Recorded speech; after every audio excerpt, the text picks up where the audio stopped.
Episode 1 of the Omni Public Podcast features one of the most influential people in social media right now, and that is Wes Watson. Now, disclaimer, I allow people to communicate in the fashion in which they're most comfortable with. So there is some profanity. If profanity offends you, then please do not watch. Now, as you're watching, I want you to pay attention to 3 distinctive things. Number 1, his cadence, his delivery. Number 2, he closes his eyes when he speaks because he takes himself back to that moment in time, and it's very descriptive. Number 3, disregard the flash and see why it is that he does what he does today. He truly is someone who is congruent with his message, and I think that he is a modern day Marcus Aurelius.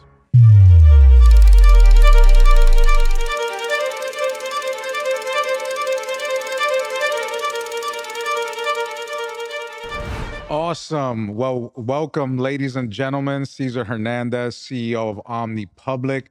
And this is my first podcast. What a way to fucking kick it off. Yes, sir.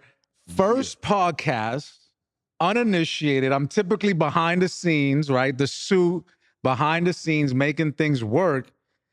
But what I'm noticing is that old legacy media doesn't hold the weight that it once did. Definitely doesn't. And what does hold the weight are individuals like my very first interview, and that is the man, Wes Watson. Ladies and gentlemen, Wes Watson, for the uninitiated, kind of tell us about who you are and what it is that you do. I mean, I'm known for my YouTube channel. When I got out of prison, I did 10 years in state prison in California, CDC.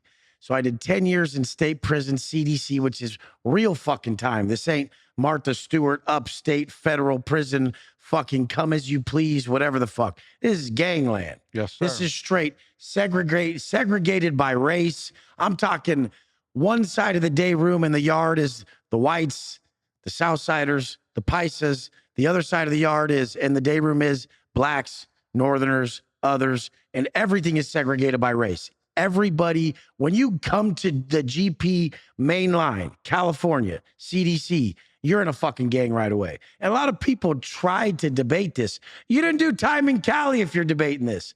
Cali is fucking gangland. If you're white, you're in a gang. If you're Southsider, you're in a gang. If you're Pice, you're rolling with your people. And this is just the thing. I mean, I came in at 25 years old, and I had been doing grimy shit my whole fucking life. Grew up a skater, surfer, snowboarder in Oceanside, San Diego, and I just wanted to smoke weed for free. That's how it started. I grew up like lower middle class. My mom was laughing yesterday as we drove in my Bugatti to go have lunch at Zizi's. She's like, we grew up in a 600 square foot home.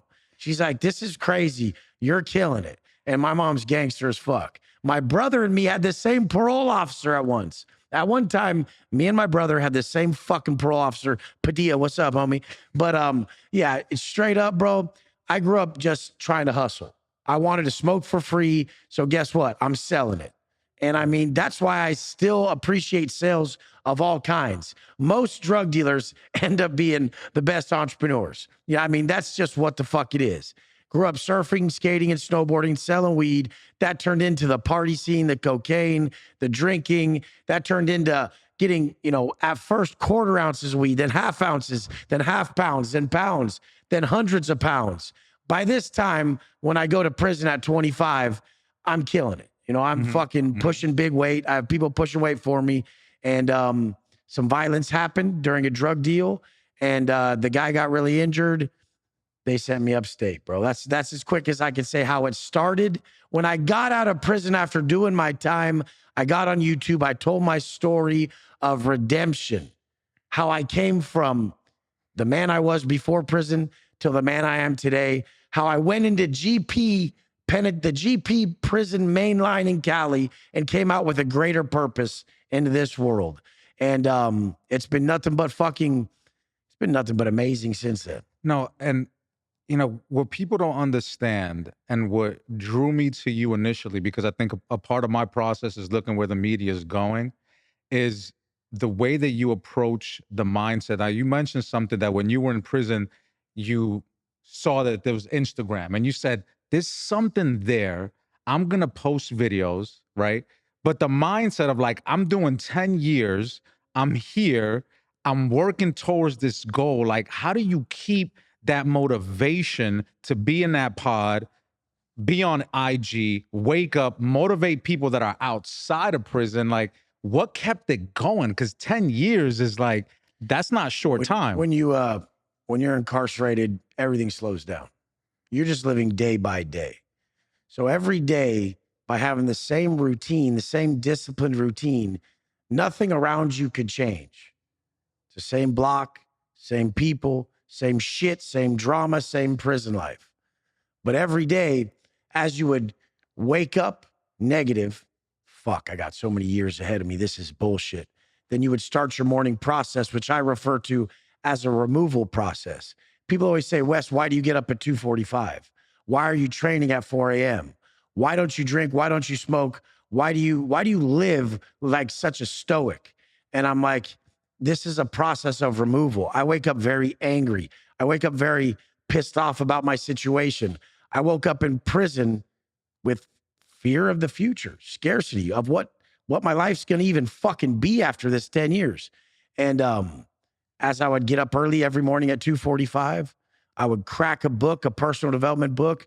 I would give it a quick read to just solidify in my mind that man I had to be, that man I had to walk as that day to make it out of this situation. So now I'm clearly defining and visualizing the man I must be that day to avoid all the pitfalls that would get me more time, all the wrecks that happen in prison. Then I would go into my first workout. My first workout, I would go into this workout to raise my frequency, to rise above that negativity that was just fucking, it's just brimming inside you. Prison is a very negative place, and it's hard to not let it take shape inside you. So elevating above that negativity to where it didn't matter where the fuck I was. Because I like to tell people, the world is not as it is, the world is as you are. So I went from negative inside with this morning process that I would apply each day, stacking these wins that elevate me each day.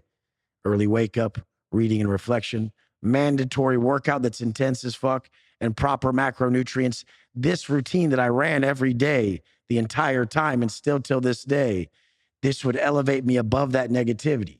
Now, once my internal state was that of hope, of strength, of love, of life's beautiful, I'm grateful, I'm glad I'm still alive. Once I elevated to that point as a man, my surroundings didn't matter. It didn't matter that I was in prison because now my internal state was my surroundings. The world is not as it is. The world is as you are. So out here in Miami, people could have the yacht, the cars, everything, the most beautiful life. But if they don't take care of and cultivate their internal state correctly by understanding frequency, energy, and vibration, then they're going to see shit around them. If they wake up and they treat themselves like shit, they disrespect themselves consistently with drugs, alcohol, vices, eating amounts of food that just destroys their body, has them speak about themselves in a negative dialogue internally. This breaks them down so bad that the most beautiful world around them would look like shit. And everything around them that was amazing would disappear. So the point is I've taught people since I got out how to structure a daily routine that cultivates an internal state that's high frequency. And once they get to that high frequency state, their whole life and their perception of the world around them starts to alter in a positive way. And, you know, one of the things that I find just enthralling about you and your stories that you embrace it, right? And when I first started hearing you speak, I came to like my own journey, right? So I'm originally from Brooklyn, born and raised. And by the time I was around 21, I've been arrested around 7 times, was shot out twice. And the last thing that told me I gotta move out of my environment was I was facing aggravated assault charge on a DT in Brooklyn. So I was on my way to Rikers at that point, and I'm thinking to myself, dang, it's a wrap. 14, 15 years, maybe I get a public defender, and this is gonna be my realm, my world. But I was kind of ready for it because I don't know how they talk about in Cali, right? Things are different, but for us in Brooklyn and South Brooklyn, when the OGs would come out, they put us on to game. And they're like, this is what's going to happen the first day. This is what you got to do, et cetera, et cetera, et cetera. And I was able to beat the charge. And I transformed my environment, right? I moved to Florida. I created a new brand. I put on the suits, right? I went into academia. But then when I heard you, it's like, you got to bring that old Cesar back. It came, but this is the thing. It's there, right? And it's a part of me. So when I heard you speak, it almost felt like I was back in Brooklyn. The OG came out and is now putting people on game. And so you remind me of the story of Joseph. Are you familiar with Joseph? I mean, a lot of people refer to me as these Bible stories. Correct. You remind me of Joseph. I'm not going to get too deep into it, but Joseph spent 8 years in an Egyptian prison. But what he learned in that prison was how to speak Egyptian, the customs, because when he came out, he became a governor in Egypt and moved the children of Israel into that land. So when I talk to you and when I hear you, and for, the millions of followers that you have, you're coming out, you have this knowledge, and now you're bringing this knowledge out and you're birthing a movement, because everybody that I see that follows you is doing the same thing. Oh, I mean, because it's mindset, what works. Working out, making money, right? Taking care of your family, responsibility. And so I respect that. And what I want to ask now is, like, where is the brand headed? Where is the Wes Watson brand headed? Because we see, obviously you have the success. You can generate that into tangible assets. What are you doing with this movement that you're creating? Every day, my only goal is to not break character. So my goal, someone the other day, I was speaking to one of my guys. He does about $400,000 a month. And I taught him from inception. I remember his very first sale as a coach online. And he said, man, I got 5 times ROAS right now. And he's talking about how much he's getting his return on his ads. I said, what the fuck does that even mean? I said, I don't fuck with that stupid business shit. And he's like, oh, fuck. I'm like, are you congruent with your service? And he's like, and he pauses for a second. I said, that tells me no. Like, are you really the living embodiment of what you sell? Because I live my process to a T. I would die without it. I need it more than air. It removes all negativity from me. I wake up and know I'm an offering to the world with this system that saved me in my hardest of times. Now, these bitches out here, these motherfuckers who don't think you need a system and a process to elevate above all your negative traits, well, they were probably raised in fucking cupcake candy land and their parents are all fucking happy-go-lucky. But where the fuck I'm from, shit ain't all easy. And where you're from, it's not. At this point in the discussion, we're discussing how a brand can outperform ads. And if you have the knowledge of these two distinctive variables, both branding and advertising, you will become a titan in your industry. Now, if you're watching this podcast and you need help in building an identity, building a brand that will dominate your industry, click the link in the description and my team will reach out to you and you will work directly with me on becoming an industry titan. So we have to prep and prepare with a process that puts us in the best mindset possible to be able to navigate around and pivot from anything that could derail us or bring us back to prison or cause us an issue. So what we're doing is waking up to prepare for the day before everybody else gets started. And I'm always up at 2:45, making sure that I spend that time alone with myself to figure out what the fuck I need to do, the man I need to be that day to navigate through life correctly. And every day it takes the same man. It's going to take the same man for you and everybody listening. It takes the man you always needed, the man you needed your whole life that would have guided you. And that's what my brand is about. My brand is built off of this man that will never miss. He will never fail. He will never tap. He will never let you down. He will be there every fucking day, because that is the answer to everyone's problems. Everybody on this planet, if they were to have started their endeavor, their fitness endeavor, their business pursuit, or whatever it is, if they never stopped and they started and never stopped, they would get their outcome. But the problem is they stop. The only thing with me is I never will. So once you're committed for life, it's very unreasonable to believe in 10, 15, 20 years, you won't be the top of the industry. And in my industry, that's 50 million, 100 million a year. So, I mean, I don't care about the fucking money. I care about being the obvious choice of this type of service. This man is so stoic, but he's mixed with such a spiritual connection. He makes me feel different than I've ever felt before when I listen to him speak, to where I know God is speaking through him. And I tell people, your conscience is the authentic voice of God. So I don't tell you guys to listen to me or hear what I'm telling you to see. I show you guys where to look with a daily process. So I build a daily process of habits, and then we set core beliefs and values that are aligned with universal truths to where you start just becoming different over time as you live it. And I've worked with some of the top people, top actors, top individuals, and they always are like, how do you do it? How do you get this done, Wes? And the way I get it done is we create the 10.0 Cesar. I have you actually visualize and write out the appearance, the actions you partake in and don't, the energy, the demeanor, who you are when you walk in a room. This individual, we have to create his thoughts, his actions, the energy he possesses, so that we can make sure we're this person every day. We act as if we are creating this individual, playing this role. And over time, you become that person. That's the whole thing people don't understand about habitual construction. We are habitual constructs. Our thoughts, actions, and energy created exactly who you are right now. So if I can align you with this different version of you, this better, this more optimized version of you, the 10.0 Cesar, I know exactly how to take you from here to your 10.0 self. And no matter what you're doing in life, your relationship, your business, whatever you're doing, the better you is going to get a better result in everything.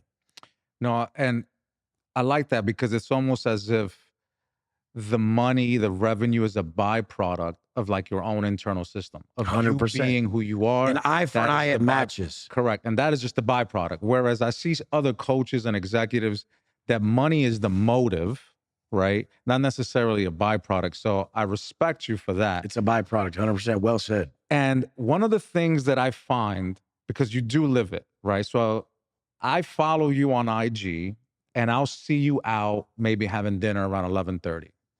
2:30, 3 o'clock, you're in the gym. I didn't sleep last night. I didn't sleep last night 1 hour. So people always worried about how little I sleep. I didn't even try to sleep last night. And if you go to my Instagram, I was squatting 315 at 4 a.m. At 4 a.m. And I was making sure to, and this is my mindset. I didn't sleep last night, so I'm going to move this weight faster and more efficient, and I'm going to murder this set. Because the world is telling people they didn't get sleep, they should not be as strong. Well, I really believe in mind over matter. I don't believe what that shot out, decrepit fucking shitbag of a doctor tries to tell people. My mind is way far past what anyone could even fathom is possible. One of my earliest videos, I said, I don't even participate in illness. Has anyone seen me get sick? It hasn't happened. They're like, do you ever take a day off? And I'm like, no. And they're like, well, what if you get sick? I said, I don't even participate in illness. And they're like, you don't participate in it. I'm like, if I was sick, nobody would know about it, including myself, because I don't even have a fucking word for it. I only have words for what needs to get done that day, motherfucker. And so for those individuals, right, those naysayers, the physicians, or maybe just the hate and people sending DMs, Wes, you ain't sleep, or like, well, you know, you're going to hurt yourself. And then you see that, like, what is your process to be like? Oh, it's the complete best answer ever. If I listen to you, will I end up in your position, motherfucker? So if I listen to you and take your advice, will I be like you? And they're like, oh, come on, Wes, that ain't fair. And I'm like, exactly. We don't want to be like you, so we ain't listening to you. And guess what? Everybody listening to this wants my life. There's no way possible. It's not possible for everyone listening to this to not want my life. I'm in a very favorable position. There's a few people above me, but very few. And so can you talk me through, right? Because I'm assuming most people that are listening to this are entrepreneurs, and some of them are seasoned. Some of them maybe went to business school, academicians, and they're trying to see how these Wes Watsons of the world, or really just you as an individual, are able to galvanize people and like your mindset, your motives. So say you get home, it's midnight, you got to hit the gym. Is there a switch? Is there something, because everybody has that switch voice that every man has. He looks down between his fucking legs. He sees a dick and a pair of nuts, and he realizes that he said he was going to get the fuck up, so he gets the fuck up and handles fucking business. This is what these guys don't understand. There is no excuse big enough for me. No excuse could ever be valid for me. I told you I was going to fucking do it, and I do it. That's it. There's only one outcome. I said I'm going to do it, and I'm going to do it. When I got out of prison, I got out with $200 about 6 years ago. And I told everyone, watch this shit. Watch what I do. I have had an upward trajectory that far surpasses anybody that ever exited prison in a 6-year time frame. And most people that even had a 6-year rise. I mean, just meteoric. And this is the thing. Why was it like that? I don't have any fear, and I only play all offense. If you're fucking saying I didn't get enough sleep, that's defense, motherfucker. All these people play so much defense that they don't realize they're not moving forward. I just only play offense. I don't even protect myself. I'm like, fuck it. Take it. I'll take that. Do it. Go. So everything's about moving forward. There's going to be so much fucking offense this year that it's going to be offensive to everybody who watches it. They're going to be just dumbfounded at how the fuck someone can move that fast. They probably didn't think I'd already be in the Bugatti, but there'll probably be a matching jet by the end of the year. Watch. There's no way it won't materialize. What was the timeline from I'm free, I'm out of prison, to, hey, I think that I can monetize this? About 12 to 16 months, I was already trying to monetize it from prison. And I want people to realize that. This is not like a quick. No, I was already trying to monetize it. I was already trying to monetize it from prison, like getting green dot cards and small amounts of money in canteen that people would help me with to answer questions for them.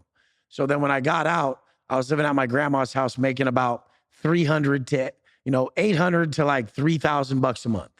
And I was like training people online with a training app, showing my workouts and getting as many clients as I could, and just really enjoying the fact that everybody had to motherfucking watch me never fucking fail on what all these pussies are unable to do every day. And just every week I was more jacked, more ripped, more fucking confident.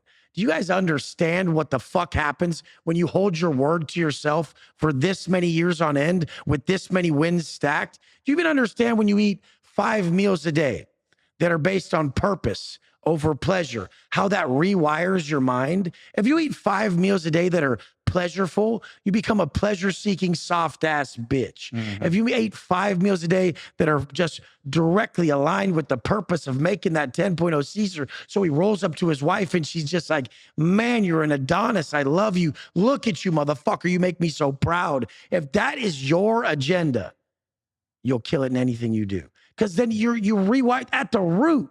The choice is just purpose over pleasure. Fuck the food, fuck the diet, fuck everything else. What's the root choice that we're making here?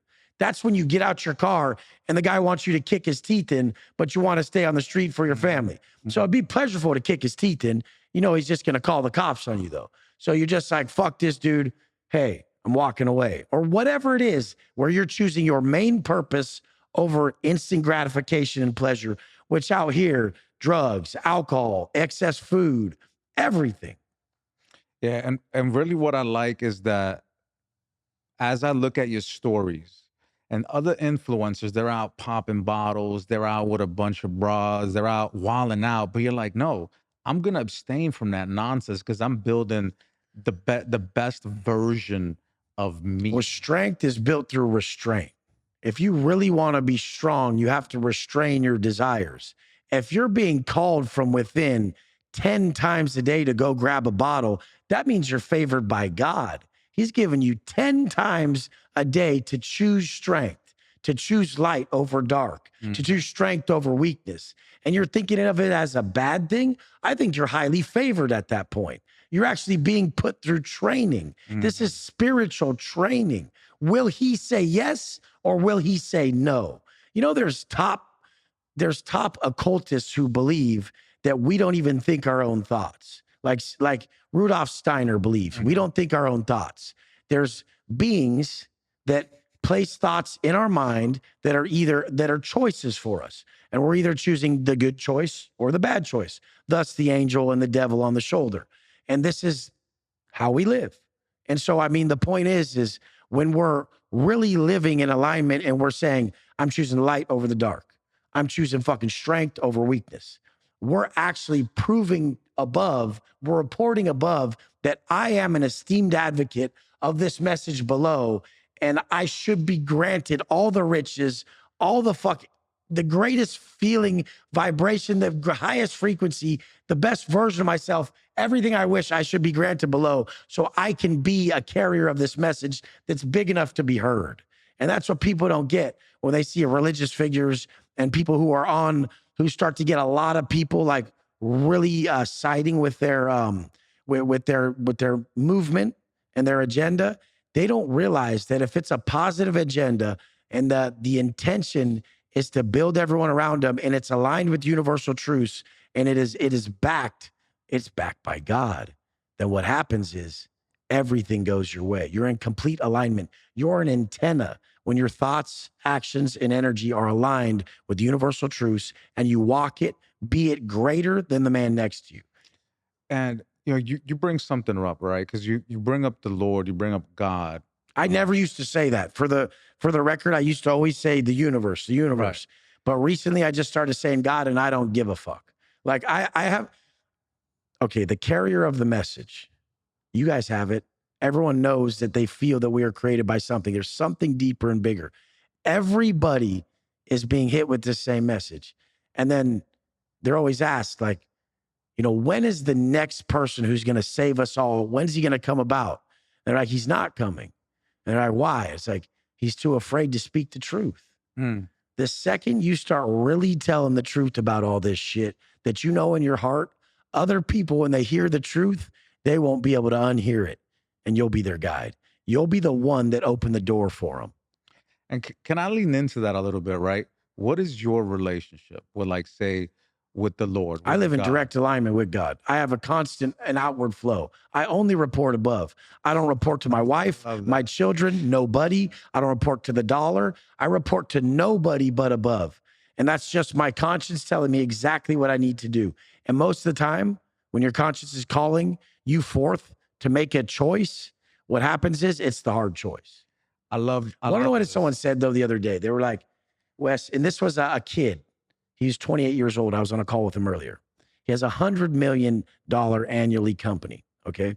And all he wanted to do was get aligned with his conscience and tap into infinite intelligence. And he knew it was real. He'd been following me for years and watched me completely live in a manner congruent with my conscience. So in the path that I'm being supplied by God, and go from where I was to where I am today. And he's like, man, that's the answer. He knew it was the answer.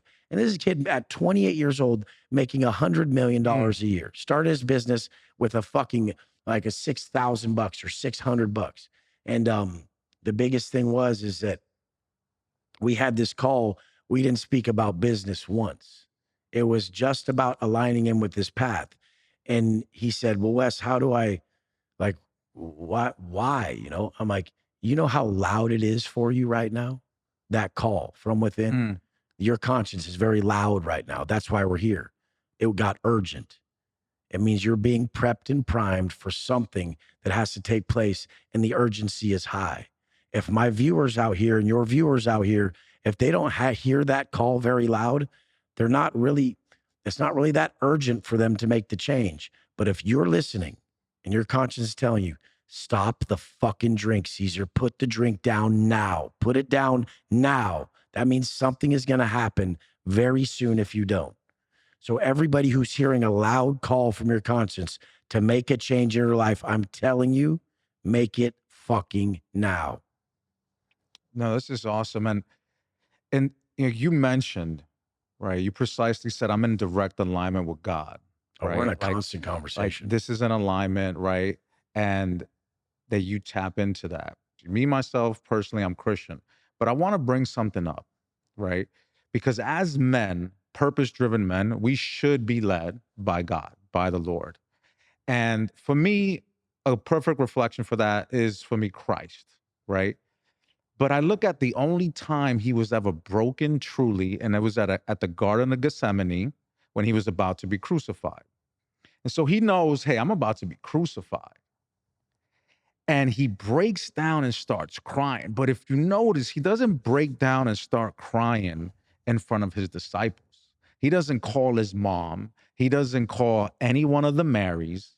He broke down in front of the Lord and asked for direction. I don't know exactly how that conversation went, but he knew it had to be done, the type of discomfort that he would face.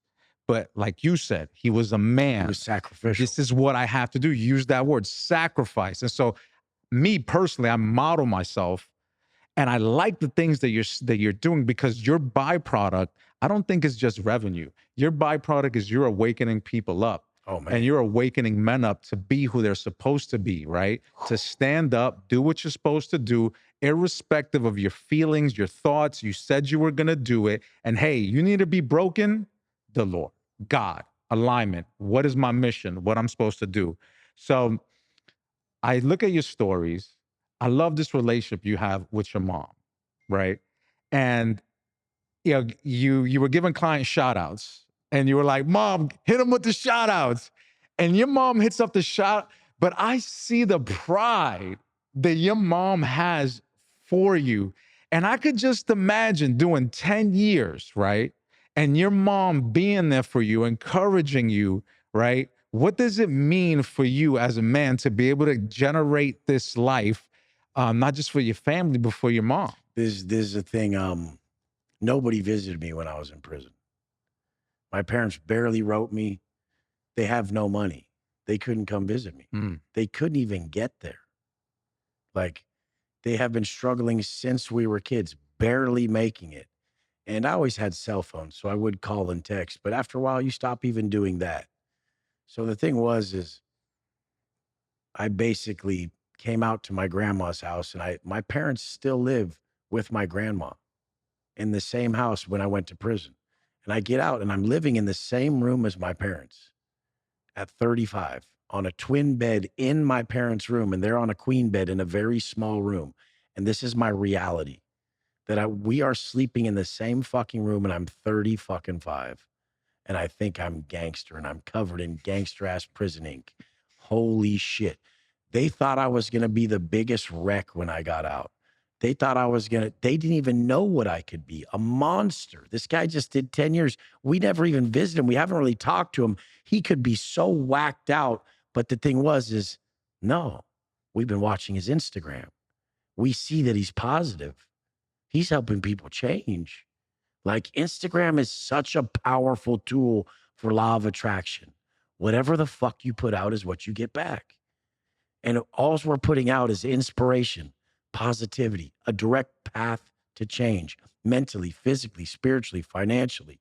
But my mom she's lived one of the hardest lives you could ever imagine. I mean, both of her sons in and out of jail and prison.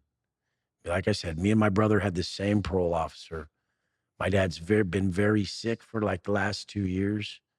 And my mom's had to pick up the slack and try to fucking just help with everything, as my dad's just going in and out of the hospital, and crazy things happening to him, to where even recently, it sucks to say this, and they may not like it, but this is a reality. They gave my dad a lethal dose of like gabapentin or something, and it made him very suicidal. And they found him about a couple of weeks ago with both his wrists slit in his truck, and the whole truck was just filled with blood. And some kid found him, and he barely lived. And this was just a few weeks ago, as if my mom and dad hadn't been through enough. Like, when the people found like this amount of this drug that's supposedly not that bad for neuropathy, because he has diabetes and he can't feel his feet. And when they saw that they gave him this lethal of a dosage, like mentally, physically, like, you're not even supposed to make it through that dosage. Right. And that he tried to kill himself, is just horrendous. And I mean, you guys, you may see someone's life like mine, and you may trick yourself into believing that He probably had the best upbringing ever, and his parents are so supportive.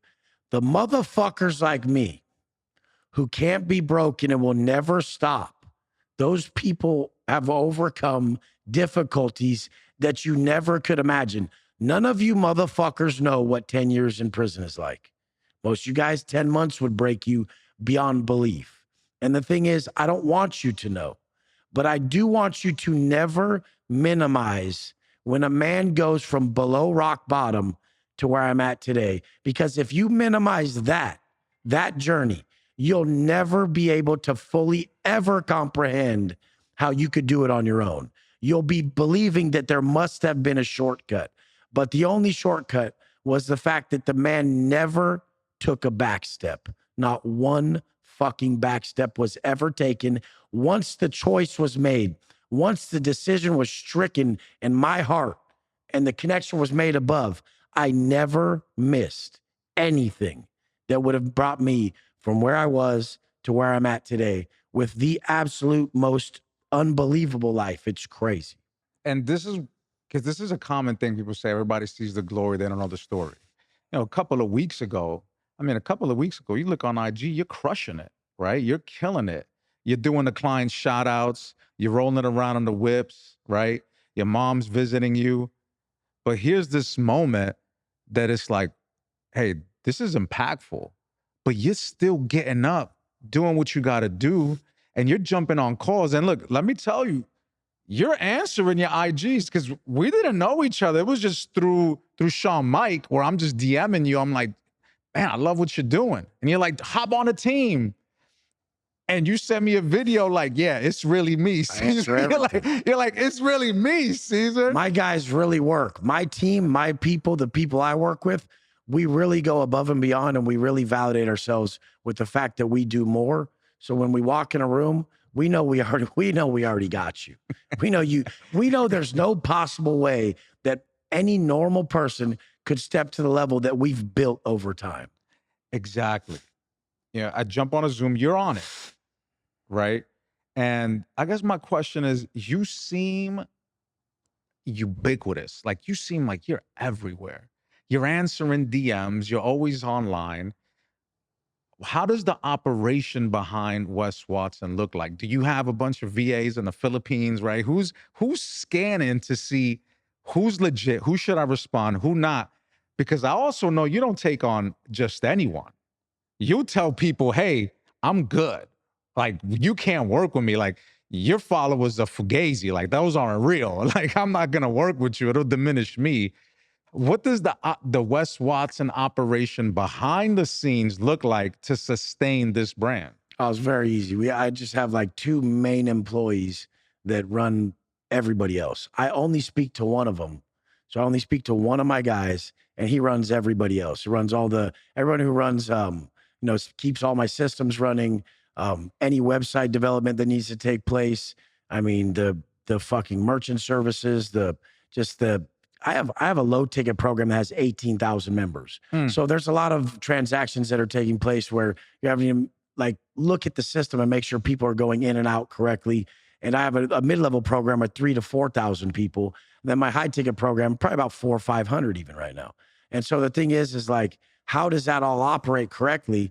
We've made it very simple. And so when you've built something from the very beginning, if you don't overcomplicate it and you understand every part of the process, it makes complete sense. But it's something really crazy to explain to people who've already overcomplicated. Mm-hmm. So a lot of top people in the industry come to me and I strip away everything they don't need and I bring them down to something very simple. And I mean, so in anything with Instagram, I'm just fully running it myself. Everything else, really, YouTube, they run it. The systems, the funnels, go high level, the CRMs, all this shit, they all make sure they're running correctly. I mean, anything to do with merchant services that are consistently going up and down or we're having problems with or whatever, because we have like 5 or 6 different merchant accounts between our different programs. But I mean, so for all that to run, there's really only the 2 guys and like 7, 4 part-time employees and like 7, VAs or virtual people helping. So about like 9 people total in and out, What, because you have the personal brand, you're doing what you're doing, you're monetizing it. what was the first operational cog that you placed into the operation? Because I know a lot of entrepreneurs sometimes like, do I have to beef up sales? Do I need to turn on ads? Do I need to bring in a VA? Do My I shit need was to? so fucking easy, bro. I was so organic and so viral that it was really just like understanding how to fulfill really quickly. So the only problems were that my one-on-one programs were filling too quick. Then I would have to adjust them. I'd have to go from like weekly calls to bi-weekly, or what I would have to do is raise the price. So my stuff has had like such a great, like massive trajectory that it's really only been fulfillment, like how to really make sure that everyone's accessed correctly. And my mid-level program, it's just a group call, and then I do their training and nutrition. And I've changed more lives out of that program than most people could ever fucking fathom. And it's only $299 a month to $2,000 a year. And that gets you physically fit, mentally strong. We drop all vices and we get on a Zoom call to discuss anything you want to discuss with me personally. And this is in a group of everybody on that level. Now, my next level program is $6,000 a month, $40,000 a year. That's where we work directly, bi-weekly, one-on-one together, building you, your personal brand, or anything you want to do. Then I have just a business coaching program to just build your brand as a coach. That's $3,000 a month, $20,000 for the year. And the ROIs that I bring back on that are so psychotic, I should charge 5 times as much. People will come in and they'll get their money back in the first day. Like anyone who has some type of following that they've been cultivating, they'll make money right away. Other people who have to start from scratch, it's going to take a minute, but it'll be the most valuable thing they've ever done in their fucking life. And you know what? I want to be fully transparent, right? Because I signed up, right? And I said, Wes, let's work together. And you're like, jump on a team. And the small things that you told me to do, I landed a client within 3 days, just on a DM. Because you're like, hey, comb DMs at the end of the day, 30 DMs a day. And somebody that's been following for about You're a a year. salesman though. You'll be lethal at it. A lot of people, we start to have to teach them how the fuck to even talk. So every aspect of this has so much value once we're like, here's our agenda. And then you get the individual and we start to teach them every piece of how to create a piece of content to then close a deal. Yeah. And just tinkering with the things that you told me have been effective. And I'm excited. I'm excited to continue to work with you. I'm excited to kind of hear your story. So the thing that I want to dive into, right? Because now we're talking more about business. Yeah, 100%. And, you know, I've been in business going on 8 years with my own agency. And I hear a lot of entrepreneurs, we have a lot of the same pain points. Where do we start? Because our audiences are very different, right? And what is the advice that you would give someone outside of like, yo, jump on a team, work with Wes Watson? It's right? a personal brand. People are buying into Cesar. So if you're coming in trying to make an online business, you're not going to thrive. This is a personal fucking brand. They want to see Cesar's reality show. They want to know everything about him. The goal for his page is trust. We could have 10 fucking products and services off Cesar. Once 1 million people trust him, how are we going to get their trust? Well, we're going to build the man that they trust. Who's the man that they trust? He doesn't drink. He doesn't smoke. He's a family man. He's up early. He exercises. He shows up every day for his people. And you fucking know with the energy he has that he pulls up every day to make sure he's giving you something that you could take along with you to better your life. So we're making the man that's trusted right in front of your fucking face. And we're going to run that in for the eternity till we have such a big following that we could sell fucking bottled water. We could sell whatever the fuck we want. Because if we believe in it and we use it, then our people are going to sense that because they trust us. They're going to be like, Wes really uses this. He really believes in this. And they'll buy it. And so talking about brands, because I love that. And you brought a lot of clarity about building a brand because people parlay brands. Like look at, you know, the Kardashians, right? Regardless of how they got there, you build the brand, you send out a story and automatically people are going to gravitate towards it. She has literally 5 full-time employees, 7 part-time employees, Kylie, and made $650 million profit. That's because There's no big old huge back end of operations. When the old business model, the guy's like happy, I have 100 employees. Motherfucker, you're broke. What are you, stupid? Why the fuck? Unless you're so fucking smart, you're like Sean and you're like Cesar, and you're recruiting for your sales team through Instagram, and you're building these motherfuckers with quality habits, strong-minded, fucking door knockers, phone closers, and you have 10,000 motherfuckers who they're just working on commission, crushing it, and you're setting them up with the same process, the same mindset, the same systems, the same habits that made you a fucking someone who closed your first deal on my program in 3 days. Because I work with a lot of people, and only people who have sales skills and confidence can close quick. The most ripped motherfucker could want to sell a fitness program, and if he doesn't have the confidence or any sales skills, he will fucking collapse every time. The thing that I want you guys to fucking remember is in 2024, you need two things: massive personal development, the best version of you, and you need sales skills. That's the best things to possess and work on right now is the best version of you, appearance, actions, demeanor, character, solidifying your core beliefs, personal development to a T, the best you, and then be able to sell. That's a lethal motherfucker in 2024. And so when you mentioned that, because you listed some things out, are there some undeniable truths as a man, right, as a business owner, say an entrepreneur, that these are things that are just like must happen? These are the truths that I've found out that you need to be able to enact throughout your daily activities and in your life. I really just shared with everyone what caused regret in me.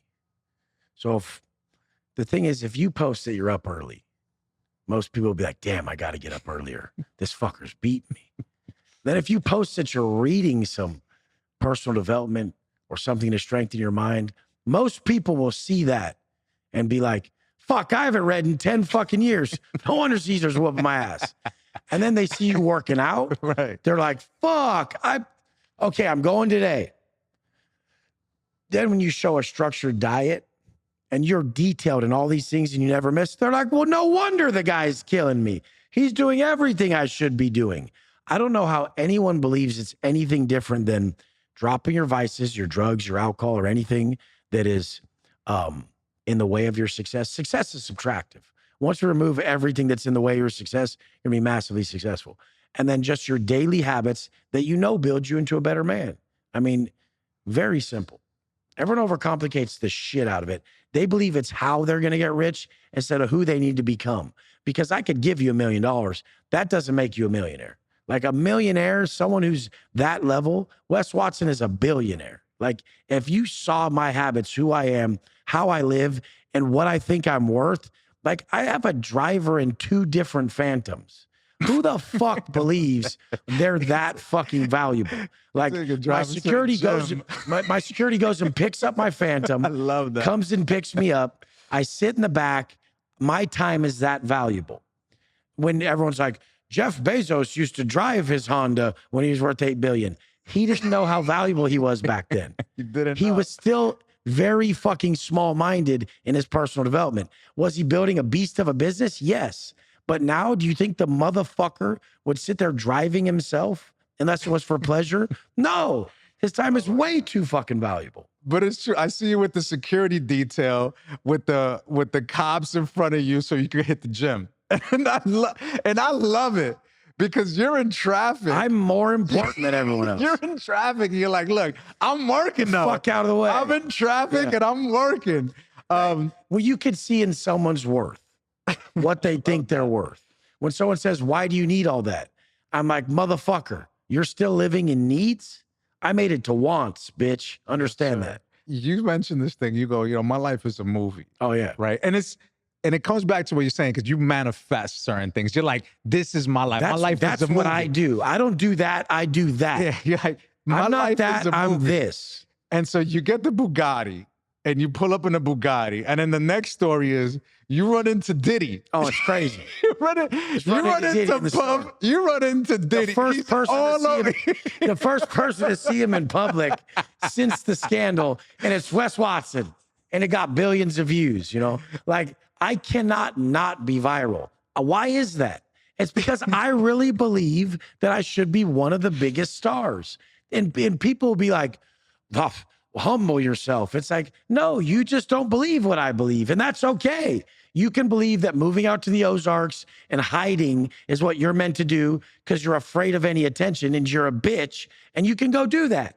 But I believe I should be on the most grand stage being celebrated, and I will work my hardest to be there because I'll give every waking moment to the people and help them change. And let me just clarify this. That was completely organic. Yeah. Right? Like I just rolled up to Curvita and Diddy's there. you just bump into Diddy, and then, but hold on.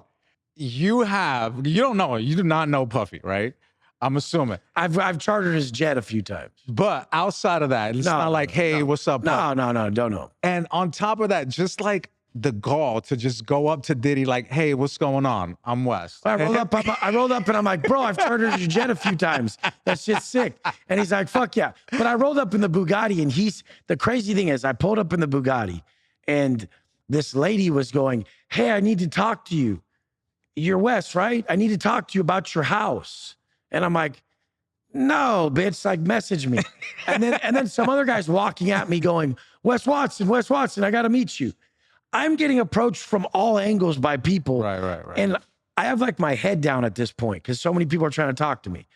And I realize Diddy's there and they're trying to talk to me and shit. What the fuck is going on?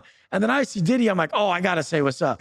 And I just go show him my shit. And everybody got all mad about that. Like they're like they know so much about his life, or something. I'm like, look where I come from, we don't go having men's names in our mouth, gossiping about men. I love that. Where I come from, we do not go gossip about other men. We don't post other men for clout unless we're posting about them in a good way. Yes, sir. And 100%, like, I will never get online and talk about another man in a bad way, use his name for clickbait. That is the biggest bitch shit anyone could possibly do. You're saying you're not important, and this man who you supposedly don't like or agree with, you're going to use his name for clout because his name is more important than yours, motherfucker. I never have talked about anyone in a bad way and used anyone's name for any type of clout ever. And the thing is these are like 25 to 55-year-old gossip girls who are fucking grown-ass men. Women don't even do that anymore. Like, I don't even see women in the comments bashing people like these men all fucking day. And the crazy thing is like, that's what women do. Like, women can't whoop your ass. So what women have to do is degrade your character. These men are acting like women. They should just come whoop your ass if they hate you or they got a problem with you. But no, not anymore. Now they're doing what bitches do. And they're just trying to degrade your character. That's not what men do. The fuck is the matter with you guys who do that? And what's the other side of that, right? Hey, don't be that individual that's acting like a broad that's going to go and start talking smack about another man. Instead, how should you actually approach it? I mean, if it's not your business, fucking just, you should know your value so much.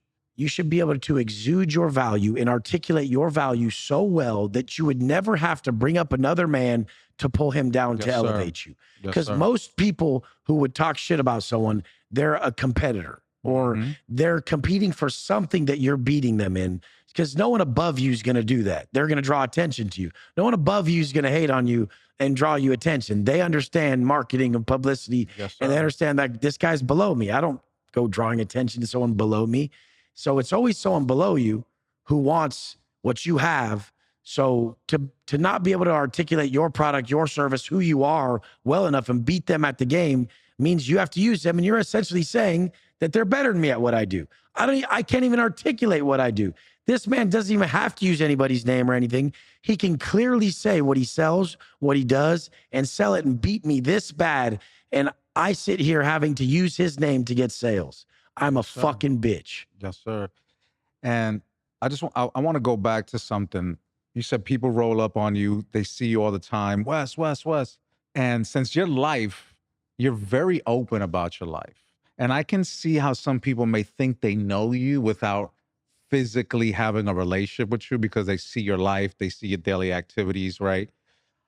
how do you deal with the celebrity aspect of what you're going through, right? Sometimes I deal with it correctly and sometimes I don't. Can you give me 2 examples? I mean, One just good the other one, one day bad. I was pulled up somewhere and the guy, he just came over to my car so fucking quick and was already in my window. And I'm like, hey, motherfucker, back the fuck up off my goddamn window. And he's like, oh, shit. And I open my door all quick. I'm like, can I get out my motherfucking car, fool? What, are you going to block me in my car? I'm like, I don't know you and you're up in my window. Should shoot you in your motherfucking face, bitch. And he's just like, oh, my God, I'm sorry. I was just going to tell you this thing. I'm like, you guys need to know how to act right. Do I look like the guy you just come not let him out of his car because you're going to be all up in his fucking window? I mean, it's just so fucking stupid.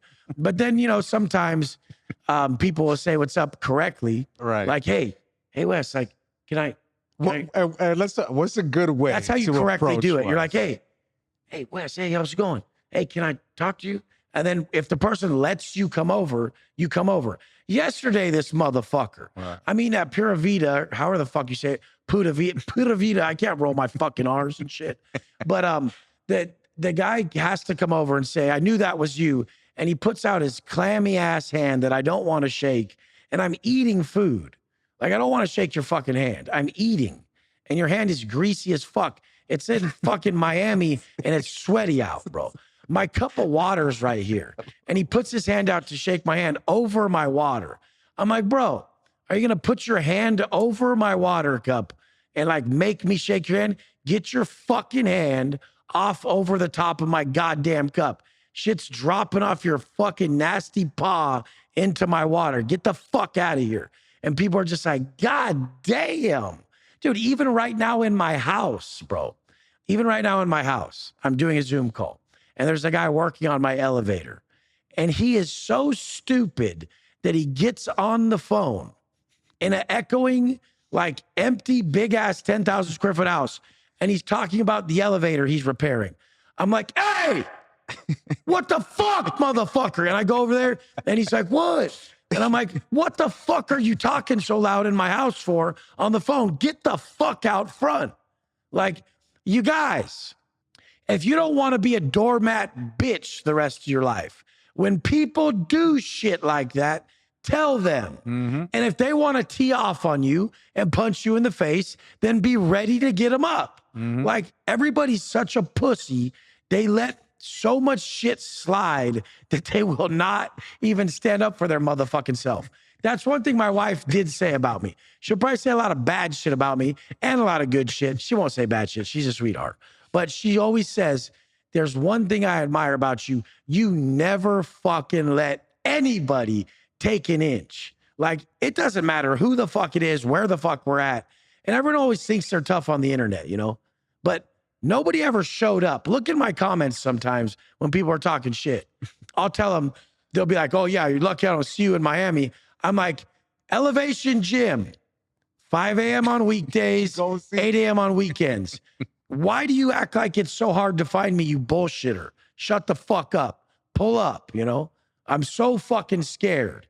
Imagine all those dudes who did make videos about me and said they were going to pull up and they never did. You guys are such fucking pussies. You said you were going to do it and you never did. Oh yeah, story of your life. Said you were going to do something and couldn't pull it off. Great job. No, that's awesome. Shout out to the wives, always telling us the good parts of us. Shout out to wifey, my wife at home. Now, one of the things that I do want to discuss is, you know, you got this celebrity, you got this influence, and really you have a movement. Like, you're starting a movement. It's a positive movement. Like, everybody who's on the team, who works with you, they're working out, they're reading, they're making money as a byproduct. Machines, bro. Yeah, it's awesome. And I've even chatted with some of them on a DM, and it's like a tribe, like it's a mindset, right? And I love that. Is there anybody, right? Is there other individuals out there in this realm that you're like, I also admire that. I like what they're doing. I like Andy Elliott. I like what he's doing. I like how he's not really preaching sales so much, And he's just going, fitness, motherfucker, fitness. And he's like, you better get fucking ripped. You're fired. Like, take off your shirt. Take off your shirt, fool. He's like, you look better if you were tanner and more ripped. I like it. I like it because I think that way. Right. Because I'm honest. Like, if I really was going to give someone a better life, I would teach them personal development, making the best version of them, and sales. And he's really doing that. So I like that. He's covering both bases. And a lot of people just pick one or the other. So that's probably who I think is really doing it right now. Awesome. And so let's wrap with this. Because one of the things that you do daily is reading, right? Reading books, knowledge, expanding your knowledge, Well, I used to. I really don't read anymore. I wrote a book. It's a best-selling book, Non-Negotiable by Wes Watson. But I really don't read anymore. I really just report above and I just tap in through life.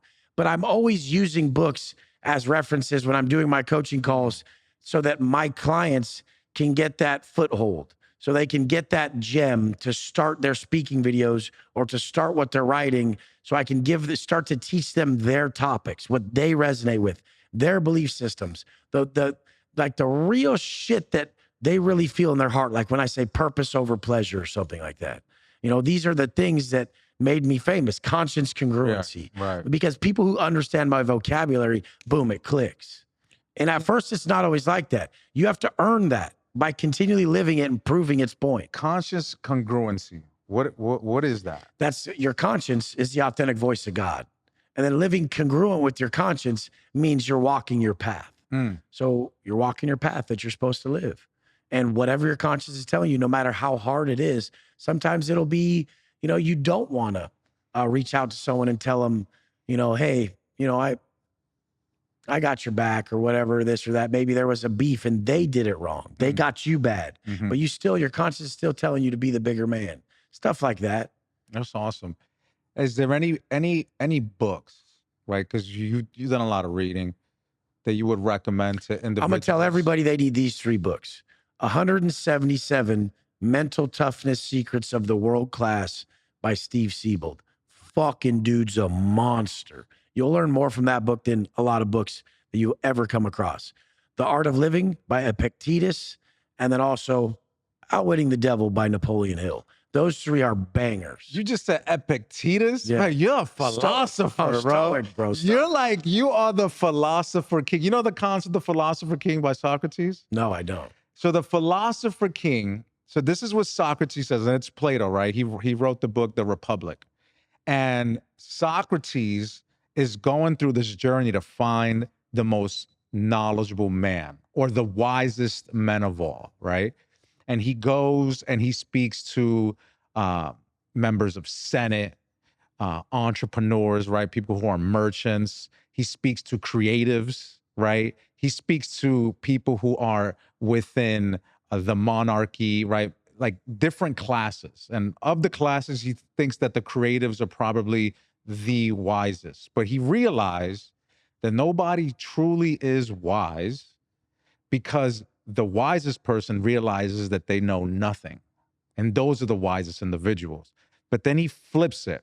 He goes, man can be driven, right, by their spirit, right? But the spirit is a very fickle thing, right? Because you have the soul, you have the spirit, you have the body.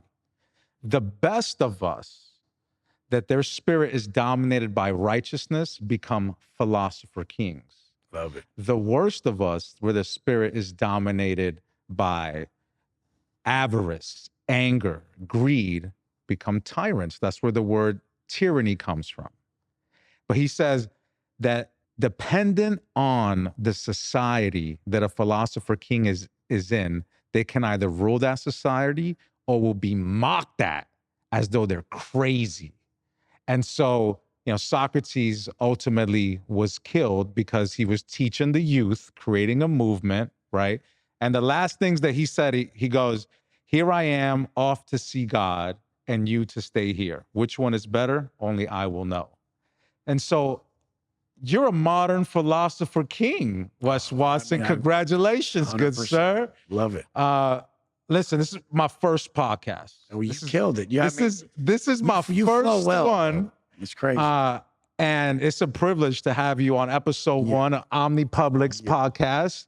And man, I look forward to cultivating a relationship with you outside of this. Going to the gym in the morning, bro. Yes, sir. The gym's right here. Let's do it. What time we doing it? Literally, the gym is right there. You tell me Outside of what this fucking time. window. Oh, 5 a.m. Chest. I will Chest, be shoulders, there. tries, 5 a.m. I don't care. Whatever we got to do. I'm Chest, with shoulders, it. tries, 5 motherfucking a.m. All We're right. ending that motherfucker with 20 down push-ups, too. I do 20, you do 20. I do 19, you do 19. Let's do it. After the whole chest workout, though, it blows you I'm the fuck with out. it. I worked out this morning with Broly. No. Broly Gaines from Brooklyn. He got like 2-3 million. Oh, yeah, I know. followers. Yeah. And I worked out with him a while ago. Yeah, he did a street routine with me. Yeah, he Dude, fucking ripped as fuck. I was winded. That guy's dude. too goddamn fit, man. That motherfucker's fit as a motherfucker. Yeah. So, but I'm gonna be lifting with Wes tomorrow. Yeah, in the morning, 5 I mean, a.m. obviously this will come out after the fact, but we'll post something on.